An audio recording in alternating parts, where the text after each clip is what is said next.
welcome to another episode of the Big Brothers of Destruction podcast. Sugoi, it's Tamasaku. And it's your boy, Swag Switch in the building. And we want to let you guys know while we have not posted much of this week, it's mainly because we had a crazy weekend of wrestling. If you do not know, we have four pay-per-views,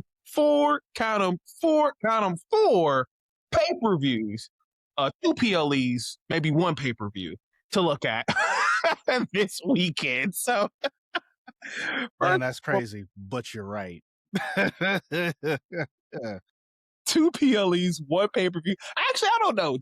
Night of Champions, it did more of it still was a pay-per-view, but it wasn't a PLE. Does that make sense? Listen, I will give Night of Champions this credit right now. Night of Champions was a PLE that could have been a pay-per-view, if that makes sense. Yes. Which when I say it out loud, it really shouldn't make sense. But for those who need to, that needs the explanation, when it comes to a pay-per-view, right? If you remember, if you grew up during the time of pay-per-views, pay-per-views have that feeling of big match energy, there's things going on, a lot of stuff happening, and it's just like a one continuous show. Like, you don't feel like these stop and starts like how you do in PLEs, where really a PLE is a glorified, it's a glorified show. It's a glorified show. Yeah, it's basically like Raw and SmackDown, but it's got a title to it. Kind of like what AEW does with Winter is Coming and all that shit. It's very similar to that. Yes, very similar to that. That's a good You comparison. like that? Yeah, you like that? That's almost the perfect comparison to what a PLE feels like to a pay-per-view. And recently, WWE's PLEs have, like, once upon a time, we were all like, nah, I refuse to call these PLEs. But now, nah, this is the PLE. What AEW puts on, those are pay-per-views. Yeah, there is a huge difference. But this one, for the first time, and I think it's again because they were in Saudi Arabia, this was actually a pay-per-view. Now, granted, they've had other events, like Night of Champions last year, and we also had the Royal Rumble, which that kind of still was a PLE, but it had the Royal Rumble, which feels like a pay-per-view itself because the Royal Rumble itself is such a glorified match. The only thing you could fuck up in a Royal Rumble is who wins. That's it. Otherwise, you're there for the ride. But today, again, we are here for Night of Champions, which we had a very interesting card to look at. First and foremost, first match of the night is Obafemi versus Jey Uso. And boy, I'm telling you, the IWC immediately was telling us, hey, guys, get ready for Jey Uso to win this. Get ready for Jey Uso to beat him clean. Brock Lesnar is going to interfere. All the speculation in the world. And guess what, guys? None of that shit happened. Not gonna lie, they got us. For the first time ever. Like, for the first time in a very long time. Yes. Like, I watched this match, and I think this is also the reason why, like, when we say it felt like it was a pay-per-view, like a pay-per-view of old, is because there was all these what would have seemed like the most obvious things that they would probably have done for this.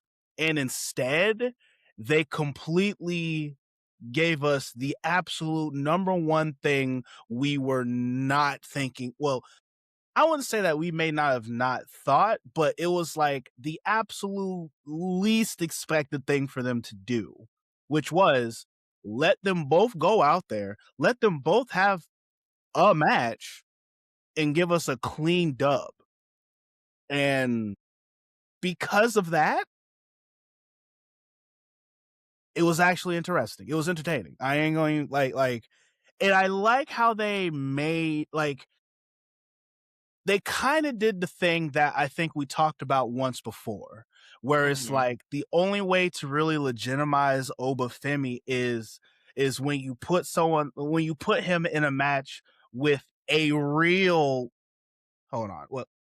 Yo, wait, I'm about to say the IWC might tell you otherwise because they were all saying that Jey Uso is not a good wrestler, and I beg to differ in this match. Jay really made this match good. I mean, Obafemi is Exactly. Obafemi, but So this was yeah. Go it's ahead. one of Sorry. those deals where like with Jey Uso, like it or not, Jey Uso is a main eventer, all right? Whether if we truly believe he is or he should Main event be, jobber. well, The only reason why I say that sure, is because he does it he has the ability to pull the crowd, but in certain matches, you're still not picking Jay. Like Cody versus Jey Uso, you're not picking Jay. Jey sure. Uso versus Gunther only because it was a part of a story, but you're originally not gonna pick Jay. Like, I would like say, Jay eh, giving a final example, Jay is not a Kane, but he's like a little bit lower of a Kane. Does that make sense? I mean that's fair. I would what I guess the main thing I'm saying is like Jay, whether how we think or feel about him, WWE puts Jay in a main event position. Yes. All right. And so having someone in a main event position go up against someone like Obafemi, it helps legitimize him a little bit more. You know what I'm saying? Because Elevates the talent, yeah. like Brock Lesnar is an anomaly. All right. So because he's an anomaly, when him and Brock Lesnar face each other, it's like, it's a different caliber of a situation. Yeah, But yeah. then when you put him in a match with a normal individual, but a normal individual who is in that upper echelon, then you can get away with certain things like how they was able to with this match. Like Jay was Hey, guys, if you're liking the content so far, go ahead and leave us a like, and if anything, leave us a comment in the comment section as well. also, don't forget to subscribe because it helps us out, puts us in the algorithm, gets more eyes on the content. We can come up with better things. Absolutely. Appreciate you so much for watching the video. Now back to the video.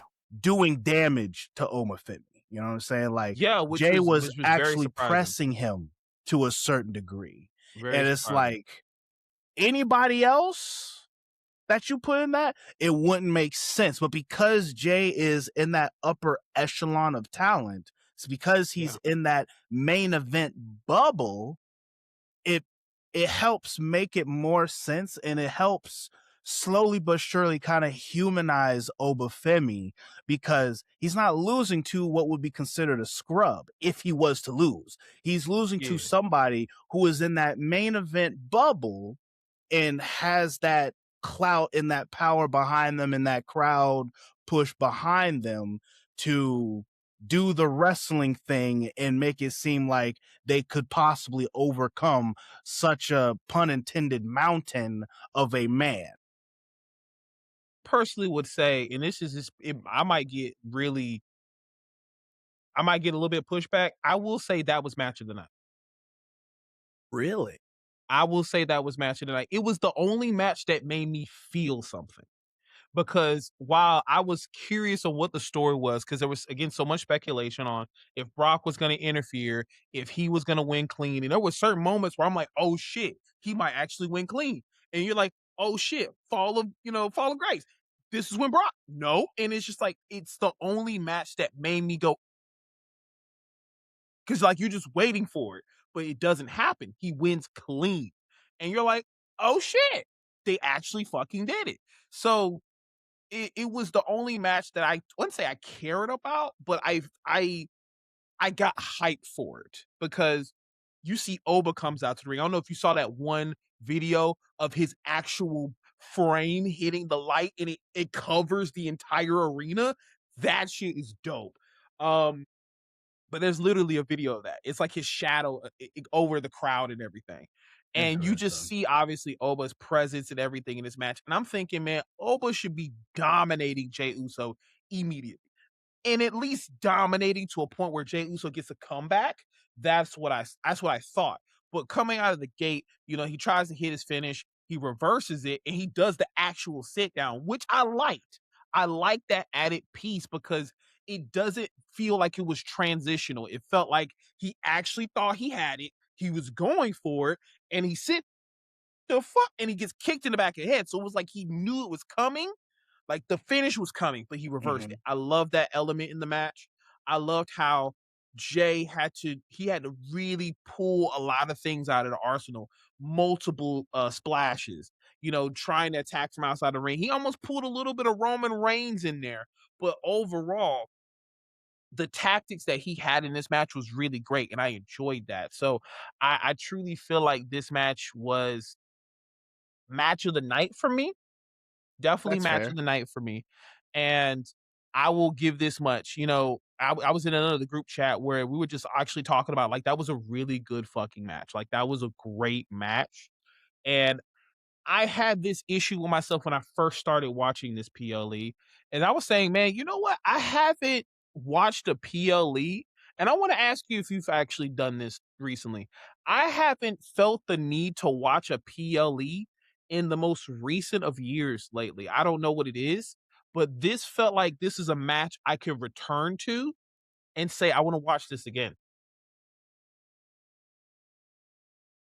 As in, like, in the sense of, like, with the stuff that happened in the pay-per-view, like, you actually wouldn't mind going back and rewatching type situation? Yeah, I would not mind rewatching this match. Like, again, me, since we're both Attitude Era kids, I go back to Royal Rumble 2000 and watch that entire pay-per-view without a problem, right? Except Mhm. maybe one match, but, like, everything else flawless. I watch that through and through.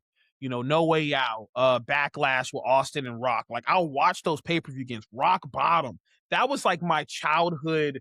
Like, whenever I wanted a comfort movie, I would put on Rock Bottom. Like, that's how much I loved that pay-per-view. And to this match, it felt like that for me. It felt like that nostalgic moment as a kid. I could watch this again and again and again. And like, how you'll spot certain spots in the match, and it's like, but it was a really good feel good match for me. That's what I'm trying to say at the end of it. No, that's fair. When you say that, I can easily agree that they're like pay-per-views, PLEs, like, but I also feel it's just the current turning of the time for wrestling at this very current moment, which is ass. Well, Uh but that's the thing. I don't feel that same way with the Ruthless Aggression era. Like, there's not many pay per views that I will go back and watch like, as much as I would with the Attitude Era. And again, it might be because, a certain point of it I was taken away from wrestling because parental reasons, but, yeah, um, which is fair. I yeah, think I would say that, like, right now, yeah, there hasn't been any pay-per-view that I would be all like, "Oh, yeah, I wanna go back and rewatch this pay-per-view." Like, yeah. honestly, that for me, the last time the only I would say the most recent pay-per-view that I would want to go back and rewatch would be when Cody finished the story. Oh, you mean The Ever since Adventure? then, yes, yes, Okay, Adventures Endgame, WrestleMania okay, edition. okay, okay. Like, damn, you just putting your phone all in my face, nigga? Like, Oh, goddamn. shoot. I You just didn't realize it was wow. there. Wow. I'm just Wow. blocking you off, bro, blocking out the hater. I'm over here giving you my heart and soul about my and you just out here like, "Alright, cool." Just damn. I was trying to pull up the rest of the card, but go ahead. No, yeah. Oh, snap. No, but, Alright. but no, it's like, that would probably be the last one I would go back and rewatch kinda Mhm, thing. Ever since Cody, winning doing the story and all that other stuff, it's mhm. like, n there ha I don't think there's really another pay-per-view that I was all like, "Man, this one was so good that, yeah, I'd go back and just rewatch this one just because," kinda thing. Like, there might be, like, a pay-per-view or 2 where I may wanna actually, no, I'm about to lie to you. No, they're really and it's because of the fact that especially with WWE, 'cause I can let me make that a point too. When it comes to WWE right now, they are not putting on great wrestling show. They're not putting on, like, such memorable matches to Mhm, make me mhm. wanna go back and rewatch them. They're not, That is it, yeah. and then there's the whole issue like with, and then like the stories are going into some of these matches. Sometimes they'll have like a great story going into a match, and then the match is like 3 stars at best. You know what Like, I'm I saying? mean, Like, and that's another thing we could talk about when it comes to, like, the rest of the card because, I don't know if you have any additional pieces to add to that first match because that first match, like I said before, it wasn't flawless, but it was damn good. It was damn uh, no, no, it was a good match. It, there was that surprise because I it wasn't so much the surprise of Obafemi winning because in my mind, I personally felt like Obafemi got to win. he would have to win, yes. It It was was like, just, again, the Obafemi matter has of to win. But the yeah, it fact was that there was, like, no interference from anybody, like, no yeah, bloodline shit, no Brock nothing. Lesnar, especially Yeah. after we just had Roman Reigns being like, "Oh, hey, Jacob," and he you know what to do. Like, we have no idea what that was for or what he was Maybe it's whispering. because maybe it's because, if Jay loses, stomp him out. That would be crazy and fucking fantastic. I'm here for it. Yes, Um, yes, yes, yes, chaos, but it's chaos. like because of that fact, and like, no, we just got straight. And then and then after as I'm watching, I'm like, oh man, not Obafemi actually starting to get emotional about the W. Oh, my Oh, heart. yeah, nah, yeah, and he held up the crown, and I could see him speaking, and I could see it wasn't actual English, so he might have been speaking his native tongue and probably, giving praise to a relative who never got the chance to see this moment, so, again, Yeah, kudos to you, listen, Obafemi, for this moment, I was and really hoping he would put the crown on, but a part of me wanted him to do it when he did the, like, just and to then have the it's the crown. fucking thing with the Bruh, crown. that would have been a goated image, Listen, bro, goated listen, image. put it on my background, dog, straight up. Like, I be low key, but the thing about it is the crown probably wasn't made for his head yet. So, like, if it obviously, yeah, was though, then yeah, it would have been smarter. But I also do understand his premise of when he does it, it's him holding the item. It's almost like when you complete a ritual and you hold the item in your hand. mm-hmm, So I kind of could see it as that too. So either way, Obafemi's character it can do no wrong right now. Like 100%. anything he does, it's just we're taking it and it's it. And like I said before, he has a rocket on him, damn near fucking 5 rockets, and he The just needs last to go thing I ahead will to another say galaxy. the last thing that I will say about Obafemi right now is the fact that like WWE is doing a very like strenuous balancing act because they're doing this thing where like there's moments where I'm all like they're gonna fumble the bag with Oba. They're gonna Mhm, fumble this. This is gonna be stupid. And mhm. then they somehow find a way to find that balance where it's like shit, they're gonna fumble, they're gonna fumble. Nah, we're good. We're doing them right. And I'm just like, y'all scaring me. You I guys are think it's really yeah, they're scaring me. understanding that balance. I think they are really understanding the balance of, like, we can't make him too powerful.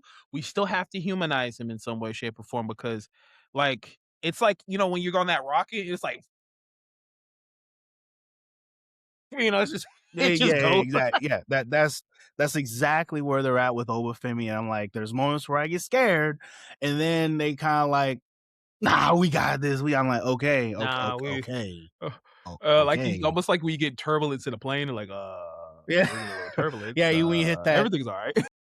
yeah, when you hit that one hard, just and then the guy comes like, "Yeah, we're Yeah. having a little bit of turbulence right now, but don't worry. We're just passing through a couple of clouds, and we'll be smooth sailings real soon. Just please make sure you keep your seatbelts on, and until that light goes off, make sure you remain in your seats. Thank you." But are we safe, Captain? Yes, just trust me, alright? When we get to the As he destination says, "Yes," you hit that. again. But nah, kudos to Obafemi, man. I just don't want him being called King Oba. I kind of prefer the ruler. The ruler made him his own thing. And granted, he did say the ruler is now a king. And I'm like, well, technically that's still a ruler, but hopefully we go with ruler or something like that. I don't want him doing the whole wearing the crown, wearing the whole king in the ring shit. I don't Nah, need that. they're I not don't need gonna do that with him. that. I As much hope as I that's would the one thing love I the hope. gimmick. I would listen. Obafemi with a king gimmick. It He would have to have well, this is the issue we were talking about before with having, like, his Nigerian like, don't add too much of that because then that will fuck it up. So, he really just needs to if they show it to him just kicking the shit out of it. Like, they show the podium with the crown and he just kicks it and says, "I appreciate the honor, but this is not the title I care about. I care about" and he selects his opponent. So if he selects Roman Reigns and he says, "I want to be the head of the table," and that would be like, oh, yes, please. Man, I'm sorry, guys. We're talking a lot about this first match, but man, there's so much potential when it comes to Obafemi, and you can't wait for it. And there's a lot of people will say it could be representation. I feel like it's just for the first time ever, it's a talent that we could all get behind because it's in front of there's no reason to fuck it up. If you fuck it up, God knows WWE. You might want to start. You might want to turn off the program at that point. Like you cannot fuck this up. If you fuck it up, I think it will take away a large portion of your audience. AEW will win because he definitely will go to AEW and literally be a god. Anyway, God. um, he'd be a god. Anyway, next match we have Liv Morgan versus Io Sky for the women's Queen of Ring, and this was a stupid match. I'm sorry, it's very stupid. A couple of things I don't like right now is obviously Liv Morgan and her reign currently as Trouble, champion trouble. it's very much trouble because like why the fuck are you in this tournament? Yes, technically, if you win, that means you can go at Rhea Ripley, but like why? Is it because you haven't been doing nothing? So WWE says, hey, let's put you in the finals of Queen of the Ring, and that's cool. The part that I hate is that you couldn't give Io a clean win. You had to add Dan Hauser into this and curse her. So, like, as a fan, we now can say, well, she lost because she got cursed. So like you're not even really giving Io a clean win.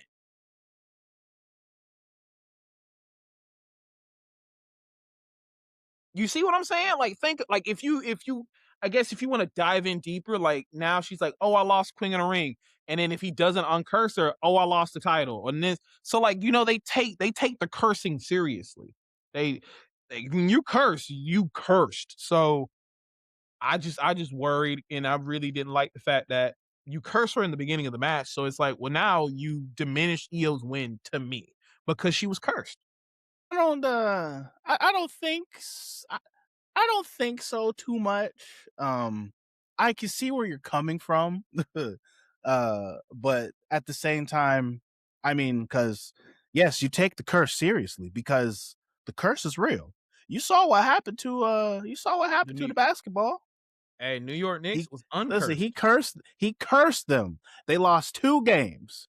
And everyone asked and paid him and politely asked, "Can you uncurse them, please?" And he's like, "All right, fine. I removed the curse." They win the championship for the first time in literal 20 decades. yeah, And 20 years. so there's a reason why Dan Helsing has a plaque being made in his honor by the New York people. All right. Which is So crazy to think, bro. Like, as a wrestler, your gimmick is the reason why a fucking basketball team won a fucking series. Insane. listen, Like, at first it was all like, it's kind of goofy. But then when it happened, it's like, we take this shit seriously. yo, We're not playing games. Bring that man here. uh, Danhausen is a made man in New York. He can go in New York anywhere and do anything. The police would be like, it's Danhausen. listen, yeah, Danhausen can go to any borough and be welcomed with open arms. He'd go in the hood and he'd be safe, bro. He can go anywhere in New York and he's safe. All right. Mm, He listen, might as well, he better move there and get him a mansion. I'm saying. But anyway, going back into this match, I don't like obviously Liv Morgan's song. I don't think anybody likes Liv Morgan's song, but I I don't know what was going on with Io today. I just didn't. She was a little bit overly baby faced than usual. Like every 2 seconds was like touching and clapping hands with like giving high fives to the crowd, and I was like, you're in the middle of a fucking match. Why are you spending time with? high fiving kids right now. Like, I understand you're a baby face, but like, you just did a move. Capitalize. Oh, but then there was that I, one spot where it made sense because she had the kids help her up to the yeah, apron, yeah. and then I was like, "Okay, that's cool." But, like, every 2 seconds was like I'm like, "Whoa, okay, a little too much. What's going on, bro?" Yeah, she was a little extra hype than Yeah. usual, I but, don't know if this is like, her first time wrestling in Saudi. no, she's been in Saudi before. Then I don't know. Maybe she's just trying to get that Um, Arab money. I mean, everybody is. Yeah.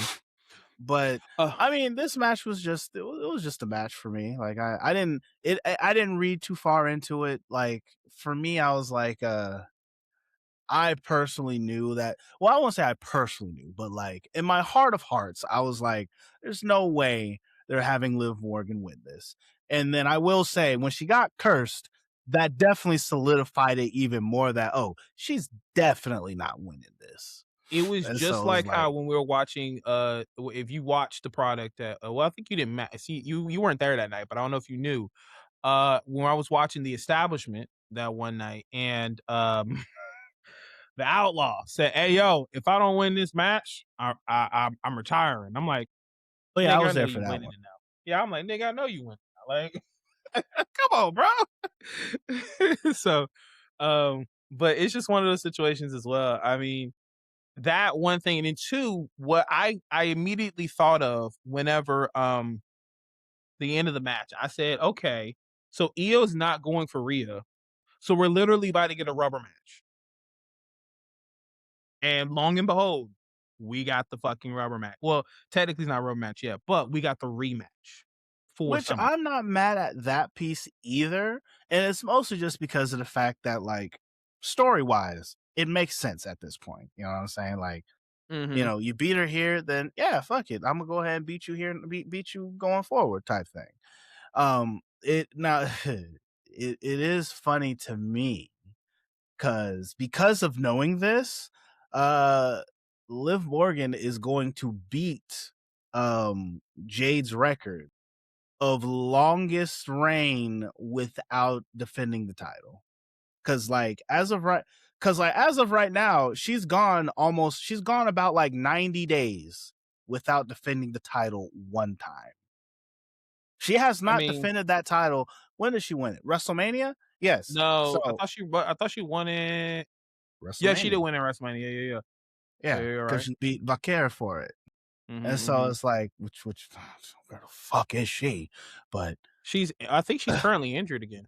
that's what I'm hearing, and it destroys my soul. But I ain't gonna lie, just only because I heard it one that just bringing her up real quick, like my girlfriend Lily, she almost fucked me up one time because she was all like, "Hey." It's like, hey, have you ever seen this? And it's a video of Stephanie Vaquer fighting Sasha Banks, or at that time it was her fighting Mercedes Monet. And this was Before like she went to WWE. correct. And it was like, I'm looking at this match and I'm like, at first I'm like, boy, this has to be some AI type shit. They've never been, and I'm looking, no, this was an A. Oh my God. When the fuck this happened? Yeah, she was there for like a really, really, really brief moment. It was like back in 2023. So Yep, 2023 was when that match happened. And yep. it just, and of course she lost. Stephanie lost, but it Mhm. was like, I'm looking at it, I'm like, and it's funny because the other thing about that particular match, when I was looking at it, like, boy, she got thicker when she came to WWE, boy. She was great, but like now, what? Sheesh. But going back to this match though, like, but going back to this match, I mean, it's, It is a match. It is a it match. is what it is, It's a like, match. if anything, I think all this match and then what's going to go forward is this is getting everything set up for the demise of Judgment Day. And if it's not, then I don't know what the fuck we're doing. I mean, if that's the case, that means Liv is losing to Io, and then Io and Rhea will both have titles, and then now you got the whole like Which ain't the first time this has happened. it's not. But I'm just how about this? Unfortunately, I did not care for this match because like Fair you enough. know how again with wrestling, when you get a card, you look at matches and say, I wonder how that's gonna go. And this match was just like, I know how this is gonna go. So next match. like it was Keep it, pushing. yeah, keep pushing. Which going into the match, regardless, both ladies were great, doing your thing. It's just unfortunately the story of the match wasn't really there for it. Liv Morgan is great. Io Sky, which Michael Cole said it on commentary, Io Sky is one of the best women wrestlers alive. And I was like, all right, Michael Cole. Michael Cole today. Ah boy. He Michael was Cole he kind was of, he was pushing Booker T. He was pushing Booker T. It was like which is crazy for him to be pushing Booker T for you, because he doesn't do the stuff that Booker T does. but I I'm will talking about the say, annoyance. The annoyance. Michael Cole has kind of sort of been in this weird space where he's just I'm the old like white guy. he's been like a crazy gas pump. You know what I'm saying? Mhm. Like he's been like unnecessarily gassing people up, like just Mhm. like making these And outrageous glazing. claims and all this shit. Like, like, and these are unwarranted, not just unwarranted, but like that's very, very big opinion of you to say, you know what I'm saying? Like, yes, like you kind of stretching it, buddy. Like, I get it. WWE is supposed to be the greatest wrestling company in the world, but like, Pump the brakes, bro. Like there's other people. But him and talking about him hanging out with Lil Yachty and him listening to Lil Yachty at the gym, and I'm like, he is that guy who was like, Michael I Cole listen to don't all listen your to music. Michael Cole don't listen to no goddamn Lil Yachty. That's what I'm Don't saying, bro. like Like I, he, I would, I highly nah. He be out here just talking all the way out his ass, and especially that's when what they I'm be talking about. That's what I'm talking. That's the when he shit be that saying that shit. annoyed. That is That was the the shit that was annoying me personally, and that's why when I said, and we go into the next match with Seth Rollins and Braun Breaker, this is when it was both Corey Graves and Michael Cole. And I'm like, bro, can y'all just commentate the match and shut the fuck? Cause like going into this match, Seth Rollins versus Braun Breaker. I liked how they tried to build it. Like when they got into the ring, Seth grabbed all the items and he did the whole sit down away for Braun Breaker, and I was like, oh, this might actually be a banger. I'm feeling the anticipation they're trying to bring, that this is not going to be your state of art cage match. This is going to be a dog fight, right? And lo and behold, it was an elevated cage match. But the story I really needed was I needed Braun to win. Braun has not beaten Seth, period. Every one of these matches, Seth keeps winning, but Seth doesn't need to win. We need to elevate Braun Breaker. If you're supposed to be doing this whole vision shit and making vision, like it literally, vision is cursed. I think Danhausen cursed vision because like they can't get wins, they keep getting injured. Bro, they are cursed. So I'm sitting here really hoping, I'm praying, I'm like, Braun needs a win. Now, maybe that's not the story they're trying to tell currently, but bro, Braun can't keep losing. He can't. And it's to the point where in the middle of the match, I don't know if you saw it. It was really good storytelling, but he hits him with the spear. And normally when he hits people with the spear, it's one and done. And he hits it and he gets up and he's actually doubting himself.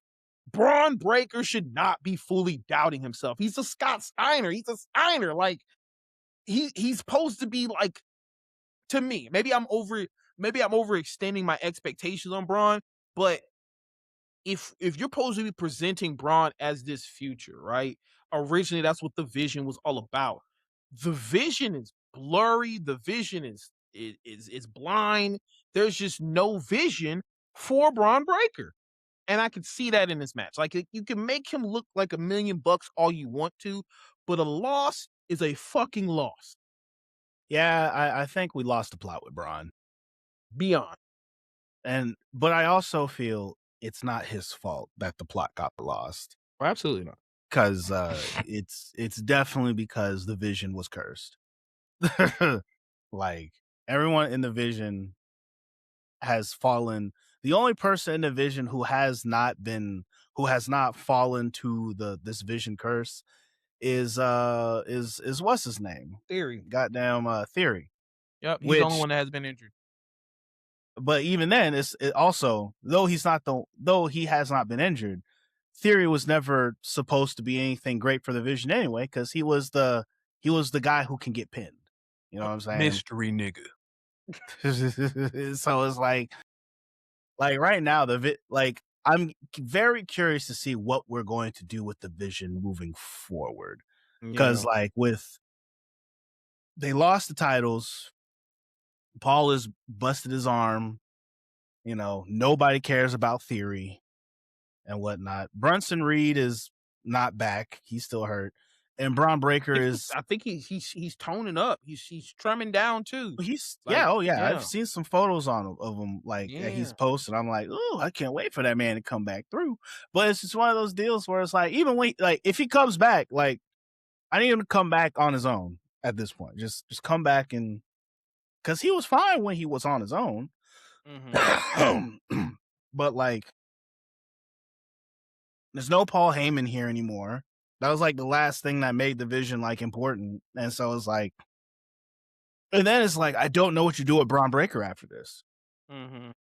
Like you could make Braun Breaker like continue chasing after Seth Rollins and beating him up, but it's like Seth Rollins has beaten him time and time and time and time and time again. And so it's like, and this was a cage match. So like, you know, this is like this is like what you're supposed to do to end the feud. So like, but it's one of those deals where it's like Seth Rollins came out on top, and I feel like we didn't put Braun Breaker over, and so it's like, I guess off to the mid card scene with him, right? Pretty much. Um So, kind of keeping that in mind, I mean, overall with the match, I mean, there was a couple of good spots on there, specifically the table spot that was on top, like coming from off the cage to doing a superplex on the actual table itself. That was one of the things that I really liked. I liked the setup, but like the way Braun landed, it was like he just took a solid thud and didn't want to move. And I'm just man, Uh, did like, when he took the bump and uh, he just froze for a second. I'm like, "Is this selling or you just took a whole lot of punishment just right there?" And, it is unfortunate, but, I'm um, gonna say he it's probably both. it probably a whole lot of that, but, There's um there are certain things that you see that it's all like, I'm sure there is selling involved, but I also know that hurt like a bitch. probably. 9 times out of 10 it did. 9 times out of 10 it did, but, I definitely will say the match was fun. The outcome was not what I want. And Agreed. in an honest take, either we do something about Braun or he's literally getting I wanna say he's getting Rybacked, but he's not getting the good end of the stick. I would say that. Nah, see, yeah, I can't say Ryback because Ryback was fine. Like when Ryback was doing his thing, like they boosted him up really hard, but then unlike with what they're doing with Braun Breaker, they actually kept Ryback up here. You know what I'm saying?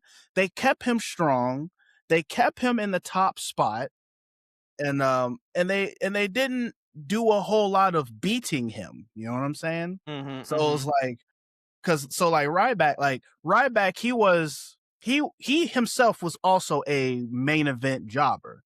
You know what I'm saying? He would always lose the big one, but he won all the other ones that kept him relevant and kept him good. You know what I'm saying? Like he was in a good space, kind of deal. And he rode that, he stayed in that main event bubble. But to me, right now, this match kicked him out. Braun Breaker is not a main event player anymore. He's out of the main event bubble, in my opinion. He's done. Absolutely. Dunzo.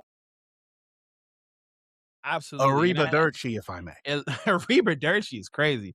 Sayonara, which is a better Japanese term, is basically, yeah, goodbye forever, pretty much, because that shit, I don't know. Um, yeah, so when it comes to that match, it was okay. Um,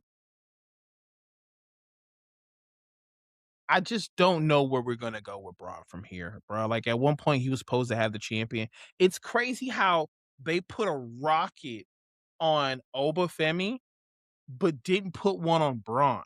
And I don't know if, again, if it's Braun because he was accidentally just like, "Yo, I wanna be in this Vision shit," or, like, whatever, but it's just like, again, the Vision was just, it just fucked people, and it just The fucked Braun. Vision I don't. was a the Vision is a failed project.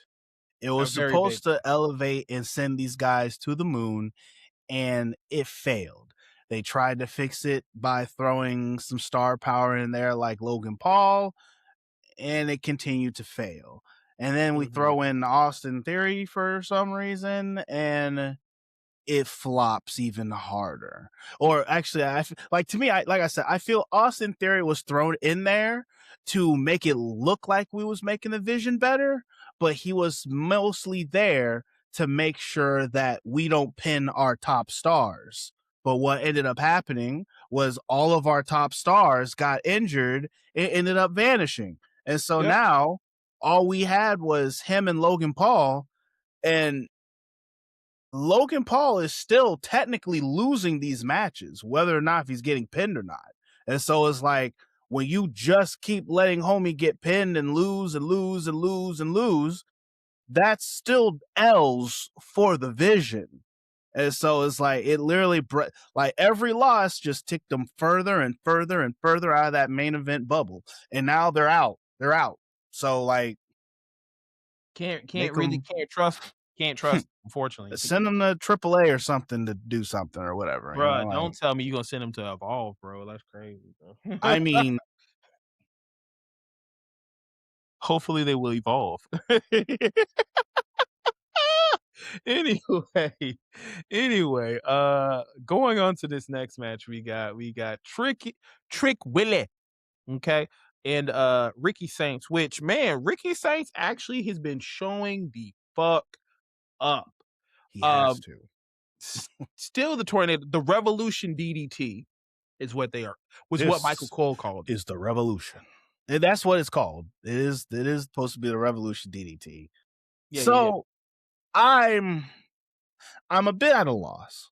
I'll Okay, admit,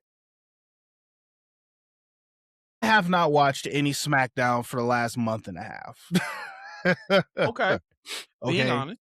But, like, when it comes to what we're doing with Trick Williams and well, just Trick Williams, honestly. Like, I don't really care what we're doing with what's his name, but at the same time, he does have to do what he does right now to give himself some kind of credit. Because when they brought him in, like, there was no, like, yay or nay with him coming from NXT. So it was all like, hey, we're just gonna throw you into the mix and sink or swim. So he's in this weird sink or swim area, but it's like, but going back to the main thing that I'm talking about with Trick Williams, it's like,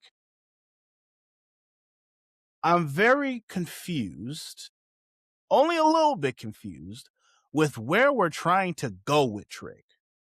Cause it's like, is he good? Like, is he a good guy right Yeah, now? yeah, that was confusing as shit too. Cause, like, I get the idea of him being a possible tweener, but, like, this, like, I'm very lost at where we're going with Trick. Now, unless they're trying to do that weird, like, hey, we're making him good, we're just not going to, like, completely we're not going to just say that he's good. And I Mhm. feel like they're trying to do the Rock situation where, like, people booed The Rock at first, but then as time went on, people started cheering The Rock, and The Rock never changed what he was doing per se, He was just outside of charismatic. he does not, talk shit about the audience as much Mhm. anymore. So it's like I've noticed that piece. Like, he'll come out there and his lemon pepper steppers and this, that, and the other, and he'll do his little song and dance. But right now he doesn't address the audience. So he'll say his shtick, but he doesn't say, yeah, but boo this city, your basketball team sucks. He's not Yeah, doing yeah, that yeah. part. He's just doing him, which is okay. But I'm just like, when they attached Lil Yachty to him, Lil Yachty was kind of came off as like, okay, so he's like, this is his heel situation Mhm. running around with Lil Yachty. However, I'm also confused about the little, like, how long are we running with Lil Yachty right now? Like, cause like I guess WrestleMania's been a minute ago now. look, look, apparently because Lil Yachty is gonna be doing a match at some point, he's trying to get he's trying to get the same rub as Logan Paul did, right? And Logan Paul was hanging out with The Miz all the time. He started hanging out, started being out there all the time, and then he had that WrestleMania match. And then he actually was like, "Yeah, I want another match." And then another match.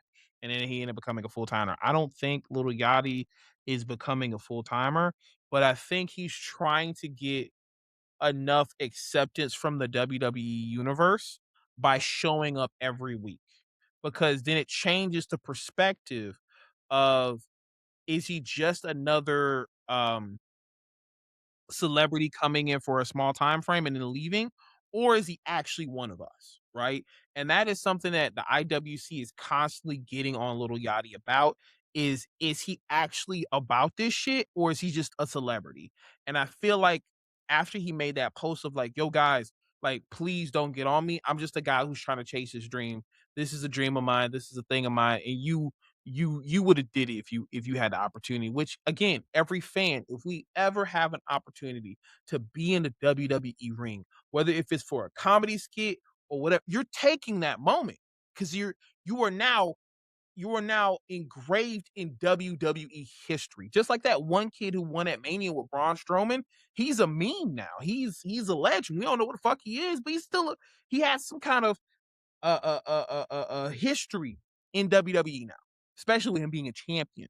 Okay, so I feel like that's currently Lil Yachty's issue and the reason why he's coming out every week. But like, he's just a valet. He's just a guy who, which is weird because like Trick Williams can speak for himself. Why are we using, Little Yachty like as if he's Paul Heyman? Like, Yeah, that's not how this that's works. which that's the part that has me kind of like, eh. Because I mean, Lil Yachty is fine. Like, granted, with the thing that you was talking about, Lil Yachty should have never did that. Because if he's as true of a fan as he says he is, he should know the process. He is so the fact that he had to go out and be like, "Hey, I'm just trying to do da da," is like, no, no, shut up, don't shut up, just do it. If you just do it, it's gonna come naturally, and then eventually they're gonna stop being like, oh, okay, maybe he's okay, maybe he's we can let him in, but I mean, Grant, he's I think he's well on his way in that particular perspective. But it's like, yes, Trick Williams does not need Lil Yachty, especially since, and this is probably just me, but like, it's not like Lil Yachty's popping. You He's know what I'm not. saying? He's It's not. not. I mean, like it's not like he's really got a bunch of tracks on the radio right now. So if anything, Trick Williams is putting Lil Yachty on, not Lil Yachty putting on Trick Williams. Mhm. So it's just like, but outside of that, the match was cool. Yeah, like I mean, granted, like I will say I liked a lot of Ricky Saints' strategy. He had a little bit of like Latino heat moment, I guess is what Michael Cole said, where he made Little Yachty sound like he hit him with a kendo stick and stuff like that. And I was like, okay, I like this, and basically worked in his favor. And I thought maybe this is a thing that would throw off Trick and make him lose. Because as we're going more into the match, you just see Ricky Saints is not dominating, but he's being strategic. and he kind of has a very high intellect way of wrestling in this match, and I liked it. I liked the way, he was trying to work body parts. He was trying to tell the story of frustration because, hey, he can possibly beat Trick Williams, because I think the story they were trying to tell was that Trick Williams hasn't beat Ricky Saints yet, Which is and true. yeah, which this was the moment he finally beat him. But like, I felt like you could have told a bigger story of that then, because like I've been watching SmackDown and I never seen them call back to it like, you've never beat me. Like, just doing something like that. I feel like that they missed an opportunity there, and to only have commentary say something about it, that's one thing. But um I started watching this, and remember how I was talking about in that first match where it made me like, I started feeling that way in this match, and a part of me actually was like, yeah, no, make Ricky win. I kind of want to see what happens. I would like to see what happens with Ricky in the belt right now, because not saying that Trick isn't elevating the title. It's just like Trick doesn't need it. He Correct. doesn't need it. I agree. Definitely agree. Yeah. And I think and I know for me, like I've never been super sold on Mr. Ricky. He's a cool dude. I've met him. I literally met him at an airport. Like we shared the same flight, and so he's cool people. But it's like as far as like with where he's at in the company, like I've never been super sold on him. I was never really big on the fact of him winning the NXT belt from Obafemi of all motherfuckers. But I will say he's doing this thing where which I'm like he needed to. He's in this space where he's literally just trying to prove himself and prove his worth and prove the fact that he's where he should be and he needs to be. Which Personally, yeah, I agree. I which agree. I'm like, I think he's doing it. Granted, Yeah. it definitely would have did him well if he would have stole this belt from him, but To him maybe with the next time. uh, uh, uh, hit with the music. But yeah, no, I mean, like I said before, the match was pretty good. I don't really have anything bad to say outside of just I would have preferred Ricky to win. I wouldn't say I predicted Trick Williams winning. A part of me said, yeah, probably Trick is winning, but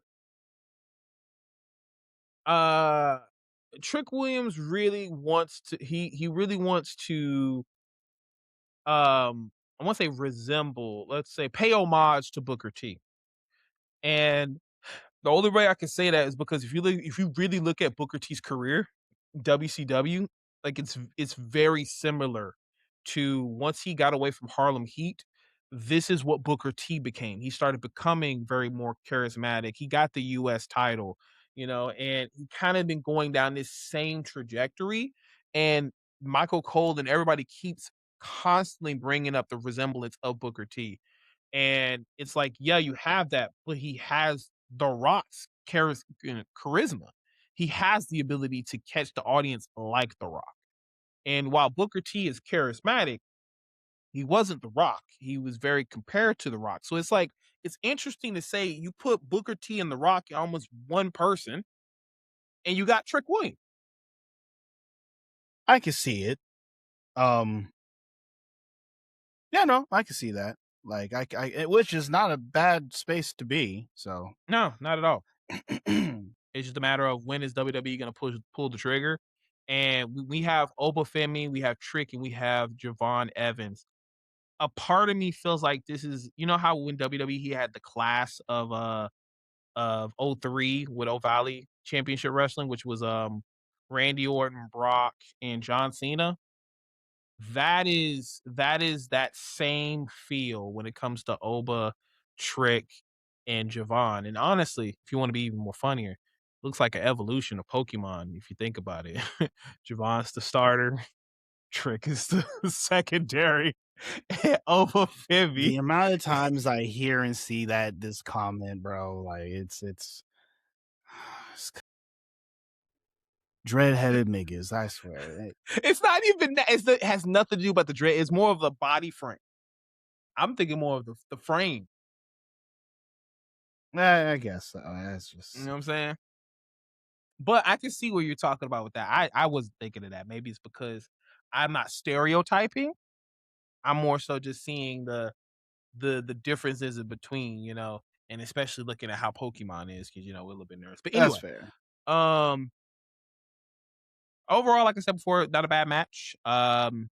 Prefer Ricky Saints winning. But next up, before we get to the main event, we have Jade Cargill versus Tiffany Stratton. And I was actually quite surprised with the level of, I won't say story, but they had a lot of people in this match that I didn't expect to be in this match because, they're in Saudi. But uh they treated this match as if you were in the States and everybody shows up and everybody's involved. I think And when it came to this match, number one, uh, this is probably, I think, well, to me, I think this is easily one of like Jade's like in her top best matches she's had such thus far. oh All yeah, right. this is a good match. Yeah. Like the match was solid. Granted, because of the fact that I have not been watching SmackDown, I was not fully invested in the match until my queen showed up. But like And the her peacock whole outfit. Yep. it's like with the not a peacock. Was it It's really like a peacock? peacock almost. I mean, not no, not the colors. But you know Peacocks are what? not Because it that does need color. to be multiple colors. I just kind of looking at the circles and the swirls and kind of made me think of a peacock. No, listen, as someone who lives in a neighborhood full of them, I wish peacocks were that color. but but yeah, no, like overall for me that whole match, it was, to me it was a solid match, and I'm glad cuz like I didn't give a fuck about Tiffany Stratton in this match, right? But it's like I do like the fact that we're trying to set up and create this thing between Charlotte Flair and Jade Cargill. and Jade, cuz Yeah, like that's definitely the it's feud coming in. it's a Yeah. thing that's been a long time coming, and I'm glad we're pushing it more. And we're setting it up probably for, well, it's too early for SummerSlam, but like Um, we're ramping up for it, and I'm cool with that. I see where you're coming from, brother. I just feel like this would have been a great match for 2000. When was it when she faced Rhea Ripley for the title in that one WrestleMania where it was during COVID? I think it was Who? 2020, right? Or 2021? Somewhere in there, yeah. I feel like that version of Charlotte would have been perfect for this. Not saying that Charlotte can't go, but like Charlotte's character for me isn't like, how she was the queen. She is still the queen, but like, what's the best way to put it? Like, she's been kind of chilling lately. You know what I'm You're saying? Like, preferring, so I know what you mean, because that particular time frame of Charlotte was Charlotte when she was in her bag. She was yes, bad girl, and yes, she was bad girl. She was the greatest. She was the best, and she knew yes, it, and no one could tell her otherwise. yes, yes. Charlotte right now, she's kind of sort of in this she's in this Goddess mode? area, not even goddess mode. Like she's I don't know why this comparison came up, but it's like she is Kane before he took the mask off. You know what I'm saying? Like he was having fun. He was not But like when being, he still had the when half him and mask. RV yeah, when him and RVD were Okay. friends and Okay, stuff like okay, that, okay, and okay. he's cracking more jokes. He's not as Yeah, serious. He's yeah. not taking things as serious as he would. And that's Yeah, where that makes sense. Charlotte's at. She's not super serious right now. Yeah, yeah, yeah, yeah, yeah. Which I'm wondering what potentially could bring her back to that element because I feel like the Charlotte in her bag would be a better opponent for Jade Cargill because she's gonna bring the best out of her in that moment. So if we could just get that Charlotte maybe just for that match, I mean, we don't have to get her the whole time, but I want that Charlotte that would do the moonsault outside to the ring. But I know, knees alone she might not be able to do that anymore, because she got that brace now, so I'm not too sure she can still, go out there and do that backflip anymore, but I would like that version of Charlotte to be in that match. I mean, that's fair. And I mean, who knows? Because, like, with the way how long this is going to be, they're going to have a couple of matches. So Mhm. it's very possible that Jade might end up taking her there to that point, kind of thing. Because it's like Charlotte was there, and Charlotte was there. And then when her and Alexa Bliss became friends, Alexa Bliss kind of was like, hey, She chill the fuck humanized her. out, have some fun. And now Charlotte is, she is in her enjoying life mode kind of Yeah, thing. And she's so doing skits with which Danhauser and shit. Like, yeah, she's doing shit. and Yeah. so like she's having fun. And so but I get where you're coming from, and I can agree, but I also think she'll be okay. But also knowing with the way that Jade's going to be, I think Jade's gonna, like, for when they really have their match, because the first match is gonna be a bullshit match. And so it's like when they have like that real match and like Jade fucking pushes her to that point, I think it'll be just fine. Do you We'll feel get what like we want. do you feel like her wrestling her would maybe elevate her in a way? And I feel like not just like in like star status, but like you know how sometimes some people would get in the ring with somebody and they'll tell stories about like ever since that match, like I I'm a little bit different. I'm a little bit different in the ring. And that's what I'm Like hoping. Jade gonna if Jade finally hits that second gear type Yeah, situation. like when she finally stops looking green and then she looks like $1,000,000, kind of like with Roman Reigns, whenever he was suffering succotash and then he comes back and he says, "Yo, arrive, spear people," and then he just shift gear and he just ran with it. So like, See, the only reason why it's hard for me to say that, because I think it could, but because of the fact that Charlotte doesn't have like any titles right now, and they're just fighting because they don't like each other, I don't know. I don't know if it's gonna have that strong enough ability to do so.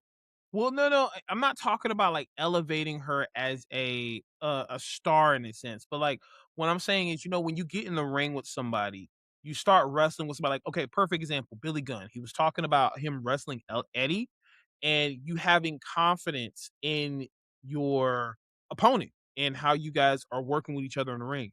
And Billy Gunn's talking about a moment where he has Eddie Guerrero in a military press, and he says, "Let go of your left hand." He says, "I'm not going to do that. Let go of your left hand." And he does it. And he just does something where now he's holding Eddie Guerrero with one fucking hand in the air and he just tosses him. So he made Billy look like $1,000,000, but it's just like maybe Jade is not super confident in the communication in the ring and the ring psychology, but then being in the ring with Charlotte, it's now she can tell her like, okay, when we're in the match, yo, kid, chill the fuck out. Like, you can do this, do that. Like, you know how just being in the ring and then getting the ring psychology from your opponent who's been in there for a while. But okay, so now as far as that goes, That's what I'm hoping. mm, see, I don't know.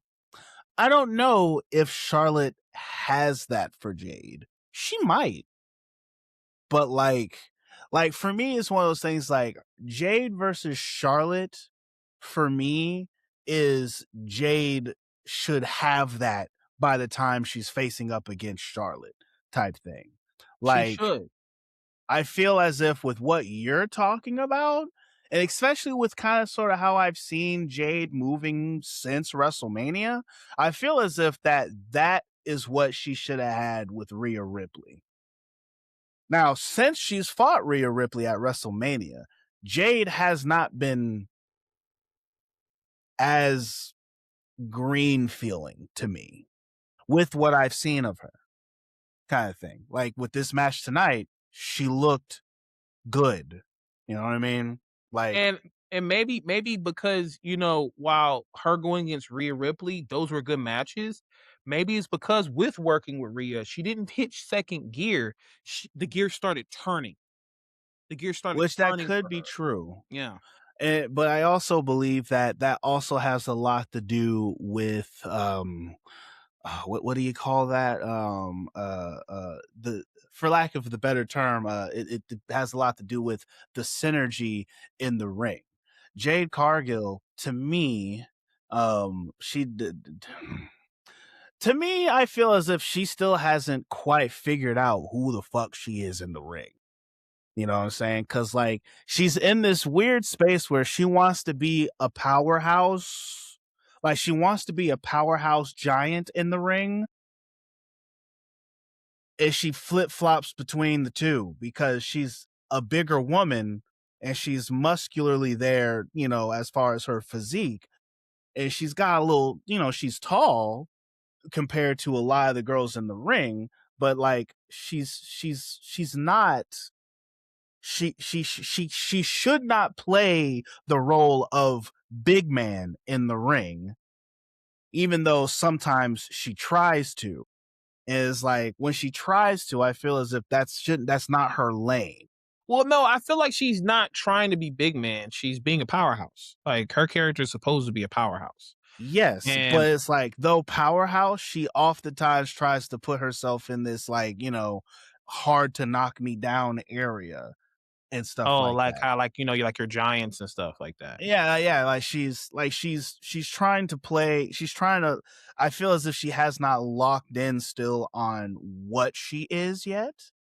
There's a part of me that feels like she hasn't locked that in. I feel like she's finally getting close to figuring that out, which is why her matches are better. Like she's still like torn in between the two of what she really wants to be. And maybe when she goes up against Charlotte, maybe she'll finally lock in on that one with the way that their fighting styles are, because like going up against Charlotte, it's like most of the people who Charlotte faces and she has good matches with are people who already have a nice long history of good matches. Okay. Okay. Outside of the match between her and Tiffany Stratton, that was just a bad night in the office. But like, but it's like usually she's in the ring with people who have already had good matches, plenty of good matches. So once they're going against, it's just going to be a great match, period, kind of thing. As where with Jade, she hasn't had a whole bunch of good matches under her belt.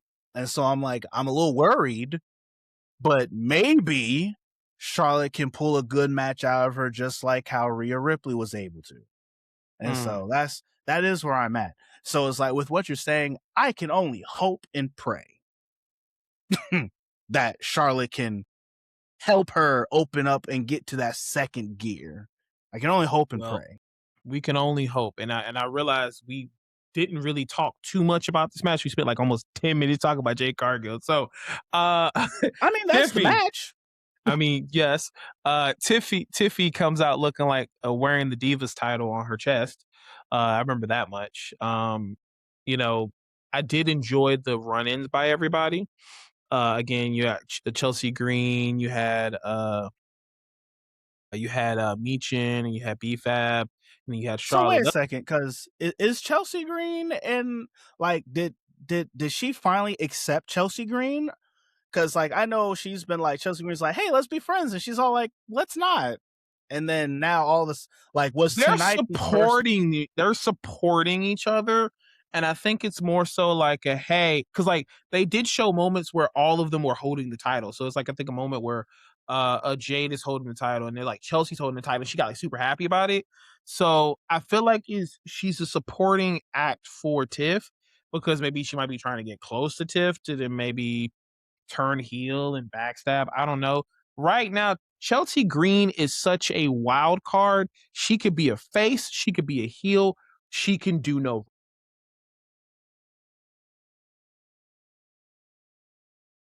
I mean, maybe. What I'm saying is she's already been a heel, and we saw how like fun that was.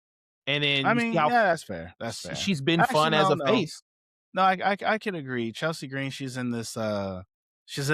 She can bounce between the two, Yeah, depending she's on like who she's with. So she's like a Santina Morella back in the day. Like he and not in a bad way, but like Santina just he was funny. He could do anything. And while Chelsea Green's character is never taken seriously, she's funny, but you can still see moments where, say, like you've seen Santino Marella, he had a world title shot at one point and he almost won it. Like you'll see him in high level moments, but he's still this character.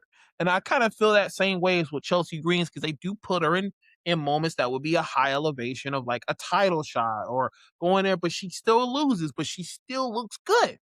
And that's what I'm saying. Like Chelsea Green is in a situation where she could do no wrong. And I remember she said it even in her podcast with Matt Cardona.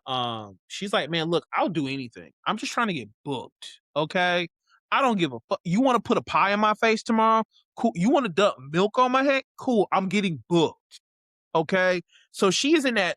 And as we don't like talking about Hulk Hogan, she's trying to do business for herself and she's trying to do business in general. She's about that bag. And Which can't is, blame her. yeah, she is DTW. She is down to work. All right. And so, which is DTW. Okay. like she is DTW. She's down to work, and which is great for her, and especially is which is great for her because people who are DTW ends up having fantastically nice long careers where towards the end of their career they can do whatever the fuck they want to do, like fucking R-Truth. You know what I'm saying? So it's Yeah. like, which Yeah. is a Yeah. great Yeah. spot to be because it's like at the end of the day, like sure, it's about it's about cashing checks and winning championships, but at the same time, The even checks do people not who bounce. exactly, even without the titles, checks don't bounce, and she's in a good spot where, granted, a women's title reign for her will be flawless. It will be fun. And granted, the thing about with Chelsea Green is this is also a character just like R2, just like Danhausen. They could be making money for years. You know, Mhm. there are certain talents like a Jay Cargill and everybody. They might be here for like maybe 6 years max. Chelsea Green, if she's not taking crazy bumps and she could be in the company still doing things because she It's has a that Jake comedy the act. Snake effect. You know what I'm saying? Ooh. It's that Jake the Snake effect where you are such a great character that we can put you anywhere, do anything with you, Mhm. and put you at any tier. We can have you Mhm. job out one month and then put you in the main event the next month because your character is just that good. We can put a belt on you, but we also know you don't have to have a belt because your character is that good, because your work is that good. And Mhm.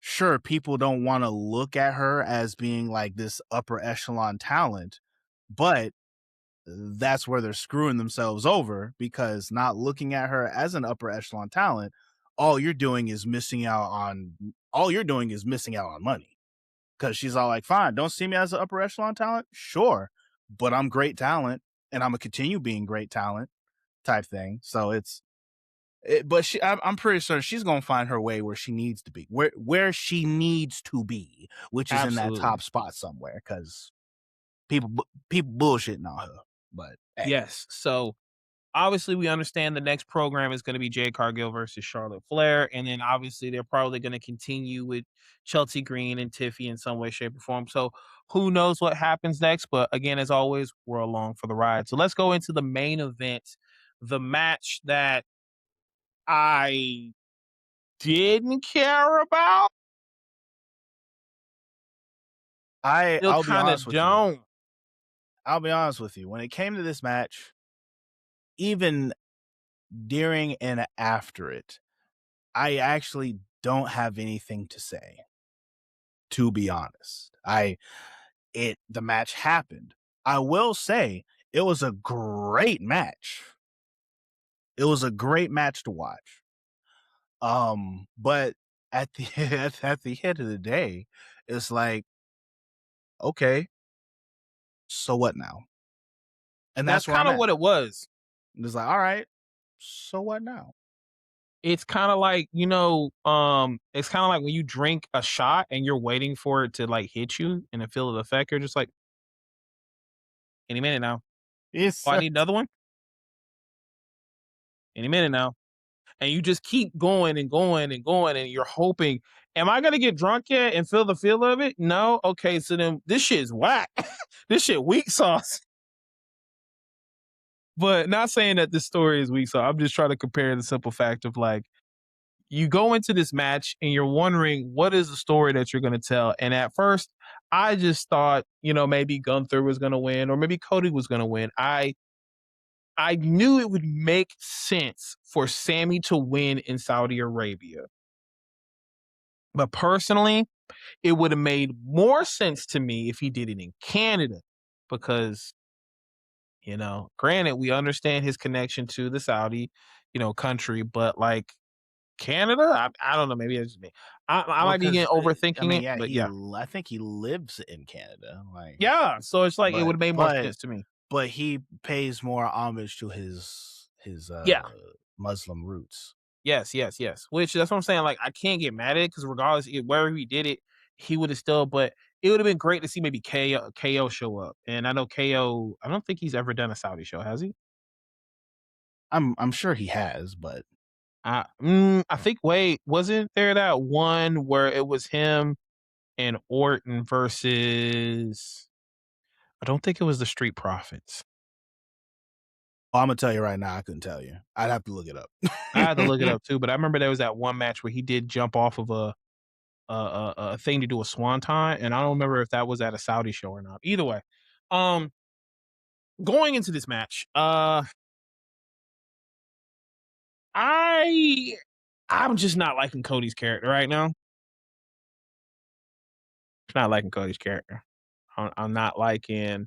I think I need a reset of Cody for a minute. I think I've seen too much of Cody, and I think he needs to like Well, that's what get a this is going break. to do. I feel like, well, I said that's what this is going to do. I do like the fact that they pinned Cody, Yeah. so now it's like that. Mhm. Obviously, we're going to get Cody and Sami Zayn soon, Mhm. which is perfectly fine. Um, Fuck Gunther, I guess. Uh, but like for me, going into this match, I'm like, all right, it's either going to be Cody wins or they're going to give it to Sami Zayn because Gunther winning would have been that. Oh, so we're just taking a dump on everybody type shit. Like, oh, we're just throwing. All right, got it. Let's see where this goes. But it's like Cody Rhodes win. It's like, Cody Rhodes win. Let's move on. But Sami Zayn winning, number one, they only did the here for Sami Zayn for the pop. Granted, I still don't know why we didn't do that shit fucking Last Royal time with Rumble. fucking Like, Drew, yeah, man. Like, like for them to beat him clean like that is still the most questionable shit.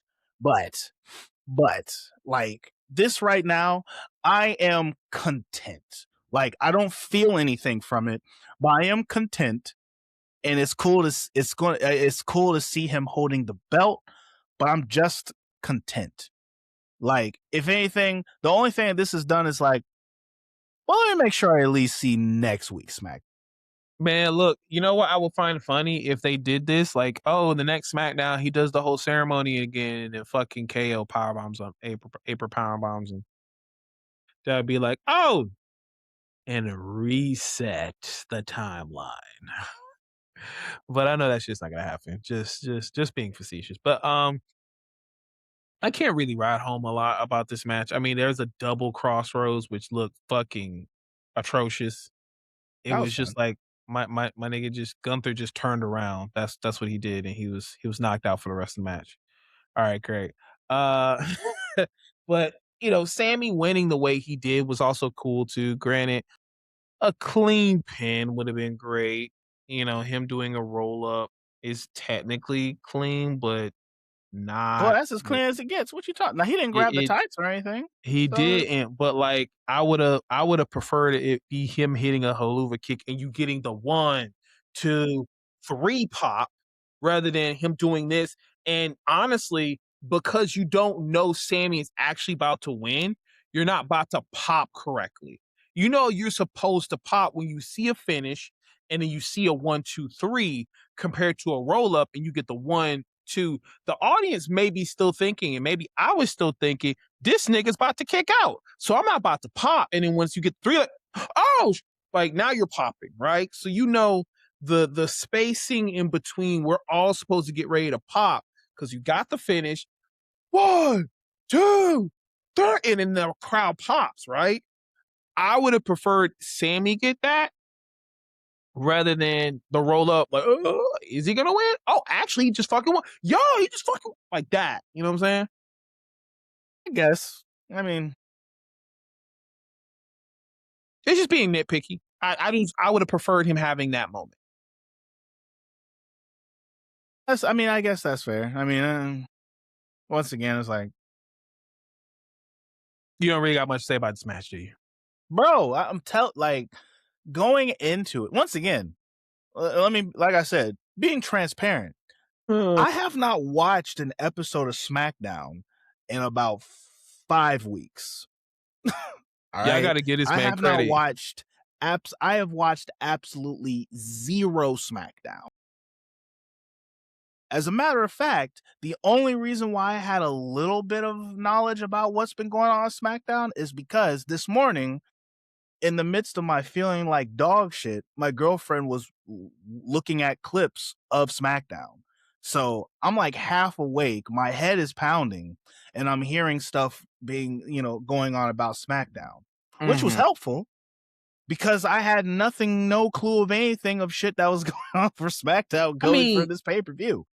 And so it's like, personally, I do watch the recaps myself, so I do agree.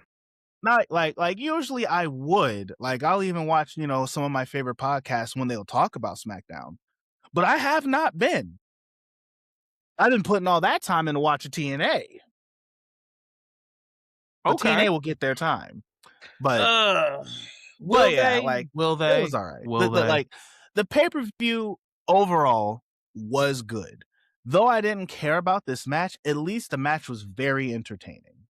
So at the end of it all, I'm just like, hey, Sammy got it. Finally.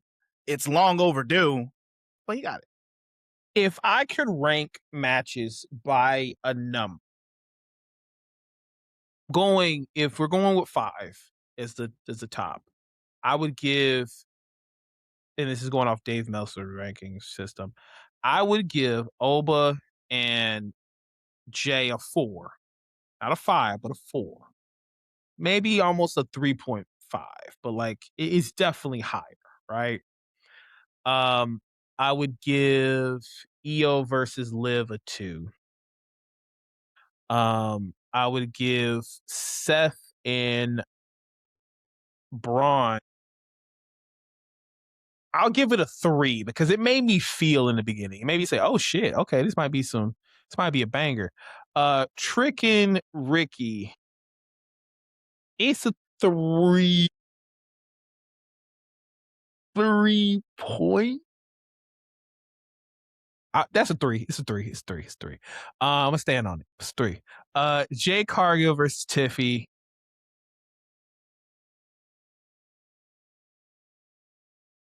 That's a 2.5. That's a 2.5. Mm. And then the main event. That's also a 2.5. I'm standing on it. I'm gonna stand Damn. on that. I'm gonna stand on that. I'm stand on that. Damn. That's right. I'm stand on that. Listen, for me, the whole pay-per-view to me was a 3. All the matches, to me, all the matches were a 3, except the main event. The main event, I give a 4 because though I did not have a whole lot to say about it, there was a lot of action. There was a lot of ups and downs in the match. And I was out of all of the matches, aside from Obafemi's match, the match did hold my attention. You know what I'm saying? And But you so rank it higher than the Obafemi match though?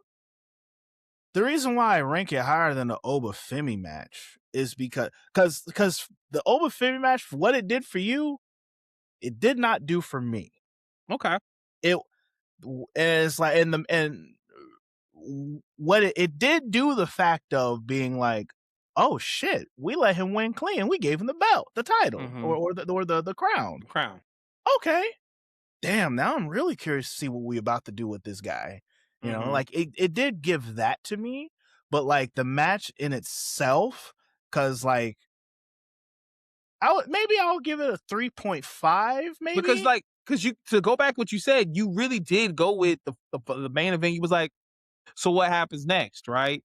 Like, granted, you could probably say that Yes. same thing with Oba, but like, So, but the difference between Obafemi's match and the main event match is because the fact that the main event match it went on longer and there was a lot more action and there was a and like I said, though I went into that match not really expecting anything, as I'm as I watched it, I got more invested and it became and I got more curious.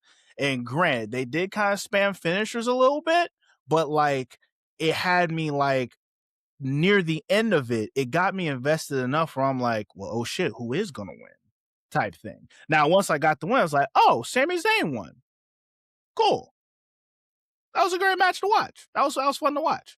Type of thing. The Obafemi match, it was the only reason why I would push to maybe give it that 0.5 was because of the fact that they did not job main event Us.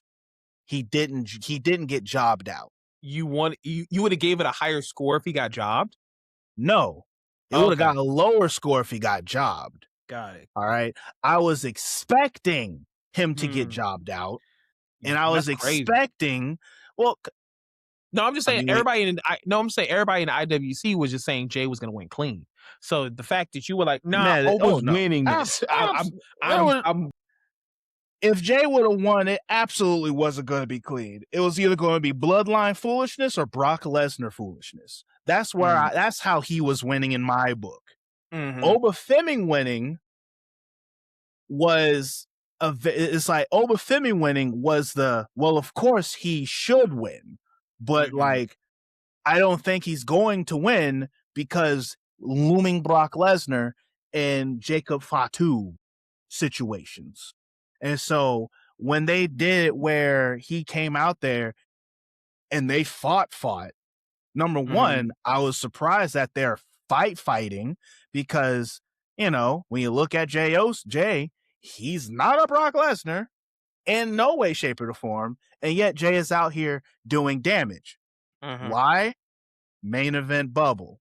Okay, mhm, so mhm, they're honoring the main event bubble that Jay is in going up against Obafemi. mhm, Okay, mhm, I'm interested. They fight and they fight. Jay Uso looks like he actually might get something on him on his own. Okay, I'm interested. Obafemi wins, no outside interference, and it looked like it was an actual challenge for him. Well, shit. Okay, that's cool. and And that's why I feel like it gets that elevation to a 4 for me because it was no bullshit. Like, it would have been a 3.5 for the match alone, but, like, the fact that he won the way he did, it was like, "Oh!" So the percentage went from, "Holy shit." but I think the only reason why like the main event did what it did for me was mostly it's literally just because of the match. The match was it was action packed and it wasn't dry or stale. And the three of them literally held their own and like the three of them also pretty much they made it entertaining to watch. The match probably would have done a whole lot more for me if I was probably watching SmackDown. Like this match probably could have been ranked much higher, and I probably would have been more entertained and hyper about Sami Zayn winning kind of thing. But because I have not been watching SmackDown and I've only been hearing about SmackDown, by the trickle down effect and looking at, different news reports and reading about them and stuff like that, that's why it's just like, eh. But at the same time, though, because that match was just like very fun to watch and there was a lot that went into the match, that's why it gets the higher rating type of Okay. thing because like I just enjoyed the match as where the Obafemi match, the match in itself was okay, but because of the story and then the speculations that was going into it and then what we actually got and stuff like that, like I almost feel like the reasons why it gets like the point 0.5, a lot of that has nothing to do with the actual match itself. It's Okay. just I wouldn't call it controversy, but like the outside of the wrestling thought process going into the match type thing. And that's what's interesting because again, that's what made me excited. Because well, I would say it didn't make me excited. It definitely made me put my eyes on this match more because it was like, all right, so this my brain was already like, this might be a dumpster fire. So how the fuck are you gonna do this? And then to get in the moment where like, hey, actually, it's it's like, oh, it's that meme. Oh, this is pretty good. And then you actually start to tell me this story of like how these two are and the back and forth between them. And it was just like, actually, this might be a pretty good match. And then to get the outcome that we did with no shenanigans, you just made him look strong. There was no Brock Lesnar shenanigans. I feel like here's the issue then. Brock can't come up anytime soon now, unless Brock beats. Ooh, what if they pull a but that'd be different. Oba would have to tell him no. I was about to say, what if they put a Taker and Shawn Michaels situation where, um, obviously now we're not getting Brock versus Oba Femi at SummerSlam, so that just kind of throws off throws the wrench off that everybody assumed was going to happen. So then my thought process was, what if I guess Brock takes the belt from Sammy, and then now he's going to a WrestleMania, but maybe if they would do that, and I'm just again, if you, I'm booking in my brain. If they did something like that, I think what would have to happen is Oba has to not want to choose his opponent yet, or something like that, and then Brock maybe beats Sammy, gets the title in some way, shape, or form, and then now you make SummerSlam where they're going for the belt. No, I guess I'm just confused because like that was what we thought was the plan: is Brock versus Oba at SummerSlam, and now you just threw a monkey wrench in it. And it's like, okay, so when do So we what actually get that could match? so what a lot of people are saying is probably going to happen is the fact that because you know SummerSlam is 2 nights, and so night one, Mm. Obafemi ends up fighting Brock Lesnar. And in my opinion, what happens is, especially if he's wanting to go against like a Roman Reigns or something like that, He night one apparently he he's said going that's to what he's gonna fight. do. Is like night one he fights Brock Lesnar, and then him and Brock Lesnar have this knockout brawl, beat the shit out of each other. And because of that, how ridiculously taxing that match is going to be, when he fights Roman Brock Reigns, loses. He loses. he's when he beats Brock Lesnar, like Brock Lesnar's like going to take all of his strength to win, to for Obafemi to win. So then when he goes up against Roman Reigns, he's tired, which then leads to Roman Reigns winning the title, But here's the retaining thing it. though. Do it in a way that Oba still looks strong. So it's like Roman Reigns is like, I want to say a little bit doubt himself, but he's a little bit worried. Where it starts causing tension in the bloodline to be like, yo, in the ring, I know he was hurt, but he almost got me. And I Well, feel I like mean, a part of we that, he's if he got was his at Jacob. no, I get that. So basically, what he tries to start doing is those tactics where he realizes he almost lost, but Obafemi is going to still keep chasing him, right? So he's still chasing him. So he's hoping that he may start adding elements of like making Jacob Fatu try to take him out. Well, use the Usos first, then Jacob Fatu. And then we get another match where Obafemi doesn't win. And then maybe what he could do next, you could do one or two things. Either he wins the Elimination Chamber or the Royal Rumble, something that brings them back to where they wrestle at WrestleMania. And that is when Obafemi wins. But that could be the long, because Triple H loves long story booking. That would make the most sense to me. Yeah, something like that. Honestly, I when it comes to the Obafemi and Brock Lesnar thing, because also with the fact of like how you were saying the fact he's tired and everything, and then Roman Reigns fights him, and then because once again we bloodline bullshit can still end up happening Yeah, that's what I'm because saying. so or even more so fucking like Brock like he beats Brock Lesnar, everything's good, but then he sends Jacob Fatu out there and tongue and death grips the shit out of him, and like does his Jacob Fatu moonsault several times on Obafemi and just like beats the shit out of Obafemi, so that when it goes into night two, Obafemi comes out there, he's got the tape on the ribs, he's bandaged up, he's got the fucking scotch tape stuff on him and everything. He's hurt, he's damaged. He has this long drawn out fight with Roman Reigns, and whether if Bloodline still interferes or gets involved and stuff like that, bada bing, bada boom. That's how you make Obafemi look strong, because he is still hurt and battle damaged, and yet he still almost beats Roman Reigns, and Roman Reigns has to resort to doing his Bloodline shit.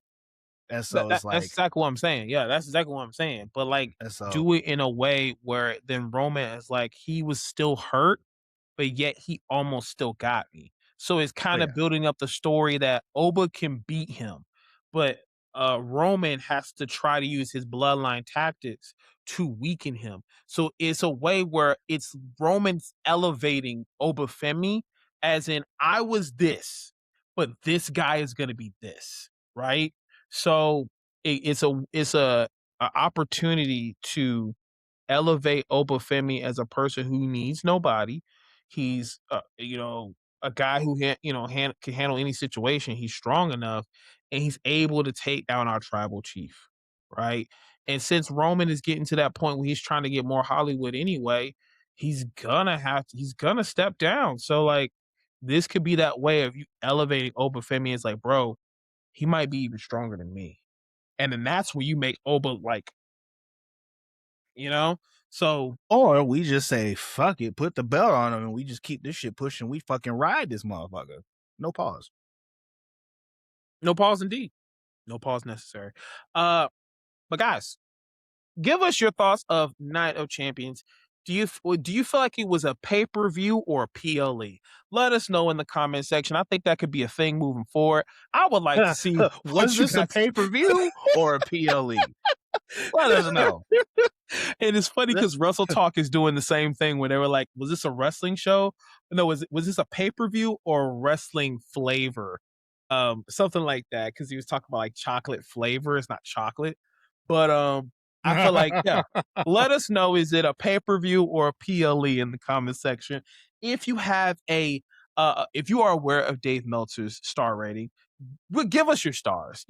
How do you feel these matches played out for you as in a role? I would definitely say this was a pay-per-view, but a PLE, as we mentioned earlier in the podcast. But again, guys, Nah, let us know what this you thought. was a PLE that really, really wanted to be a pay-per-view. That's what it was for me. It's a PLE that put on pay-per-view clothing and said, "Hey, look at me." You don't normally dress up, but hey, what's up? Um, But guys, as always, we definitely appreciate you watching us here in the Big Brothers of Destruction podcast. For our audience on other platforms, we will be moving forward primarily on YouTube, as we will be potentially back to our streaming services shortly afterwards. We're going to be also opening a Patreon, so that way you can support the channel to allow us to go back to different streaming services. But be on the lookout for our Patreon information. We're just starting up, and we'll be launching it soon.